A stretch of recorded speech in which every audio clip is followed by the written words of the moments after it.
روز بخیر بینندگان عزیز. سرخط خبرها را امروز 21 دکبر از استودیوی مرکزی رادیوی آزادی پیشنهاد شما میکنیم. امروز در برنامه از حکم 12 سال زندان یک مرد 60 ساله برای جلب مهاجران به عضویت در داعش، سفر ولادیمیر زلنسکی به واشنگتن، منع تحصیل دختران در دانشگاه‌های افغانستان و تصمیم حکومت ژاپن برای دعوت کارگران از کشورهای آسیای مرکزی خبر می‌دهیم. دادستانی کل تاجیکستان اعلام کرد که یک ساکن 60 ساله ناحیه قبادیان را برای جلب مهاجران و شهروندان روسیه به عضویت در گروه داعش به 12 سال زندان محکوم کردند. حکم را دادگاه ولایت ختلان ماه نوامبر اعلام کرده است، اما دادستانی روز 20 دکبر درباره این پرونده تفصیلات داده است. به اطلاع دادستانی، سفر کریموف که در مهاجرت کاری در روسیه بود به داعش پیوسته جوانان را برای شامل شدن به این گروه تروریستی و سفر به سوریه و عراق تبلیغ می‌کرده است.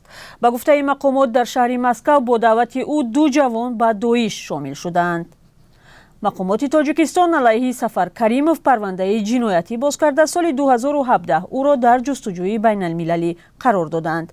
مقامات تفتیشاتی گفته است وی در روسیه بازداشت شد و تا زمان استرداد در طی 4 ماه در یک بازداشتگاه سمره 4 شهروند روسیه را هم برای عضویت در داعش و سفر به دولت اسلامی تشویق کرده است. در تاجیکستان او را با گناه جلب افراد به صف گروه‌های تروریستی به 12 سال زندان نظامش سخت محکوم کردند.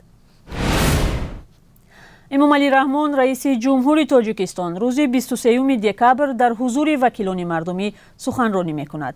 در این روز جلسه یکجایی مجلس ملی و مجلس نمایندگان در شهر دوشنبه صورت می‌گیرد. عمدتاً هر سال امامعلی رحمان تا آخر سال در حضور وکیلان درباره دستاوردهای حکومت تاجیکستان و مشکلات موجوده در کشور صحبت می‌کند.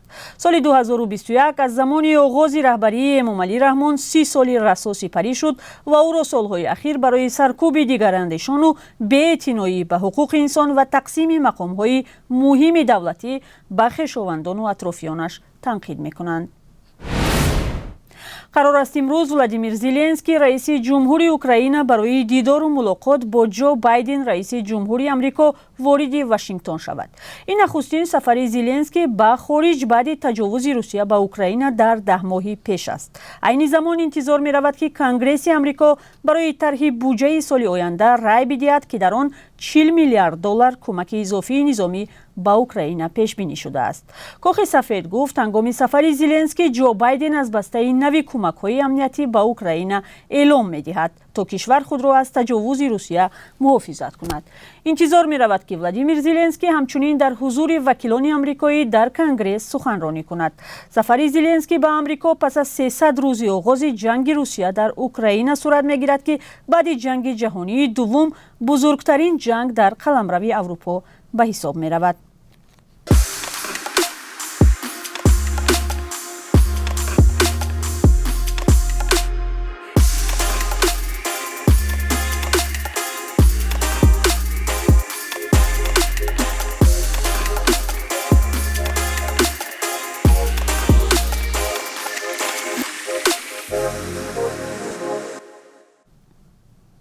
طالبان تحصیل دختران در دانشگاه‌های افغانستان را منع کردند. وزارت تحصیلات عالی حکومت طالبان با یک نامه رسمی به دانشگاه‌های دولتی و خصوصی امر داده است که فوراً و تا دستور بعدی تحصیل زنان و دختران را منع کنند.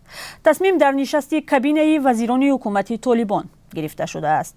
ندا محمد ندیم سرپرست وزارت تحصیلات عالی حکومت طالبان اخیراً ضمن سفرش به ولایت هرات گفته بود که تحصیل دختران در مکتب‌های عالی به فرهنگ افغان‌ها و تعلیمات دینی مطابقت ندارد و او این را فرهنگ خارجی نامید. امریکا، بریتانیا و کانادا تصمیم گیری طالبان درباره منع زنان و دختران از رفتن به دانشکده و دانشگاه‌ها را محکوم کردند. رابرت وود فرستاده ویژه امریکا برای سازمان ملل گفت تا زمانی که به حقوق همه افغان‌ها به ویژه آزادی‌های اساسی زنان و دختران احترام گذاشته نشود، طالبان به عضویت جامعه جهانی پذیرفته نخواهند شد. ҳукумати ҷопон тасмим дорад шаҳрвандони кишварҳои осиёи марказиро барои кор ба кишвараш даъват кунад. ин иқдом тариқи барномаи махсуси коргарони соҳиби ихтисос роҳандозӣ мешавад, ки тибқи он шаҳрвандони хориҷӣ метавонанд ба корҳои ҷисмонӣ машғул шаванд.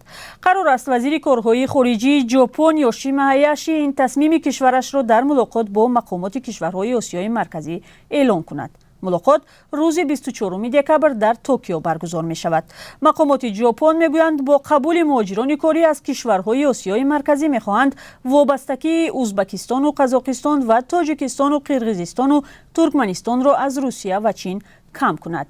расонаҳои ҷопонӣ мегӯянд дар нишасти рӯзи шанбе вазири корҳои хориҷии ҷопон ҳамчунин эълом хоҳад кард, ки ин кишвар ба 5 давлати осиёи марказӣ дар чанд масоили дигар аз ҷумла рушди бозорҳои содиротӣ кӯмак хоҳад кард. ва қурби асъор дар Тоҷикистон. қурби расмии рубли русӣ имрӯз боз ҳам поинтар рафт. Бонки миллӣ 21 декабр қурби 1000 рубли русиро 147 сомониву 50 дирам муқаррар кардааст. дирӯз 1000 рубл ба 151 сомонӣ баробар буд. 1 доллари амрикоӣ 10 сомониву 20 дирам ва 1 евро 10 сомониву 86 дирам таъин шудааст. қурби пул дар бонкҳои тиҷоратӣ фарқ мекунад. бинандаи азиз, барномаро инҷо ба поён мебарем, аммо худоҳофизӣ намекунем ва бо хабару гузоришҳои тоза соати 7 ба вақти Тоҷикистон ва соати 17 ба вақти Москав дар барномаи ахбори озодӣ ба суҳбати шумо бармегардем.